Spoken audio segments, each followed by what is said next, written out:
आप वार के बारे में क्या सोचते हो? बहुत बुरी चीज़ है।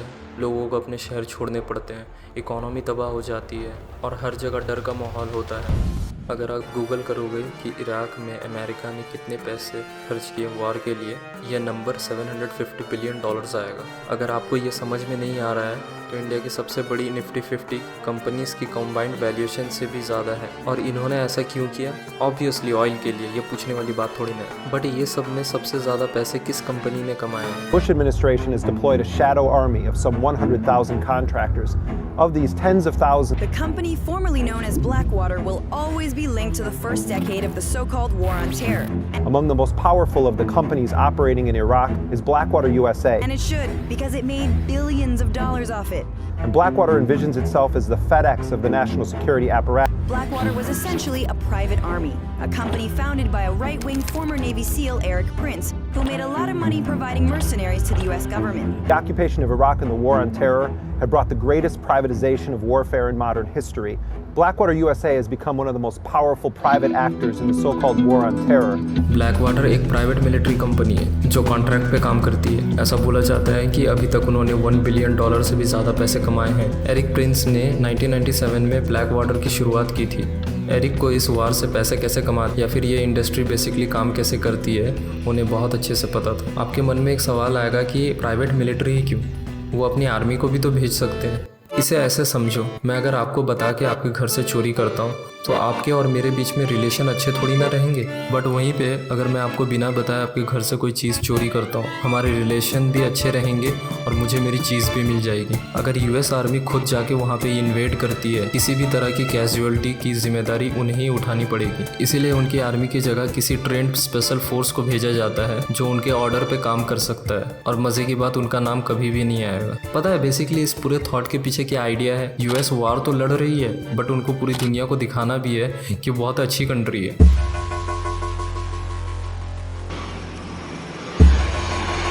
9/11 के अटैक के बाद बुश एडमिनिस्ट्रेशन ने पहली बार ब्लैकवाटर को कांटेक्ट किया क्योंकि कुछ CIA ऑफिशियल्स को उनके कुछ खास लोगों की ज़रूरत थी अफ़गानिस्तान में। बताया ना आपको, ब्लैकवाटर को कोई रेस्ट्रिक्शन नहीं है, ये कहीं भी जा सकते हैं किसी भी कंट्री में। और इस इंसिडेंट के बाद CIA को पता चला ब्लैकवाटर उनके बहुत काम आ सकते हैं। जब अफ़गानिस्तान में CIA ने अपनी आर्मी बेस लगाना शुरू किया, उन्हें प्रोटेक्शन चाहिए थी। आपको पहले से मालूम है इस काम के लिए परफेक्ट कौन है?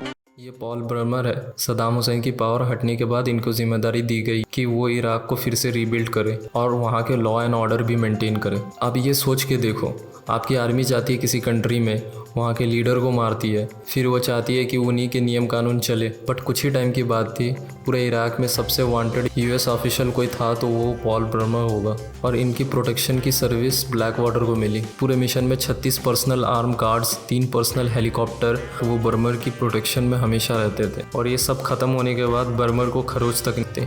हर एक जगह, चाहे वो इराक हो या फिर अफ़गानिस्तान या फिर मिडिल ईस्ट में कोई भी ऑपरेशन चल रही हो, उनकी इन्वॉल्वमेंट हमेशा होती थी। सितंबर 16, 2007 ब्लैकवाटर की सिक्योरिटी एक कॉन्वॉय को प्रोटेक्शन देती हुई जा रही थी। अचानक से उन्होंने सिविलियंस पे फायरिंग करना शुरू कर दिया, जिसमें 17 लोग मारे गए और 20 लोग घायल हो गए। जब इन आर्म फोर्सेस से पूछा गया इस बारे में तो उन्होंने आराम से बोल दिया कि उन्हें कोई सिक्योरिटी इशू लग रही थी। ये पहली बार नहीं है ब्लैकवाटर ने ऐसा किया। उनके रास्ते में कभी भी कोई आ जाए वो कभी नहीं रुकते। बट इस बार प्रॉब्लम थोड़ी बड़ी थी। ये न्यूज़ पूरे मीडिया में आग की तरह फैलने लगी थी। This incident during the Iraq War. All 4 former Blackwater security contractors convicted in the killings of 14 unarmed Iraqis, including women and children, in Baghdad in 2007. उसके बाद US ने इनके ऊपर कार्रवाई की और इनमें से कुछ को सज़ा सुनाई गई।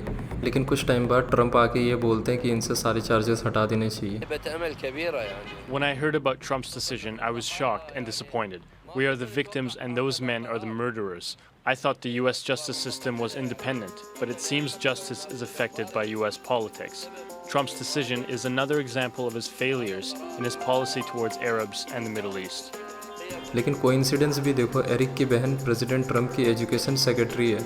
मैं कोई एलिगेशन नहीं लगा रहा हूँ, बस एक्स्ट्रा इन्फॉर्मेशन दे रहा हूँ। अभी एरिक प्रिंस UAE में है बिना किसी प्रॉब्लम के। ये अली मोहम्मद हाफिद खानी है।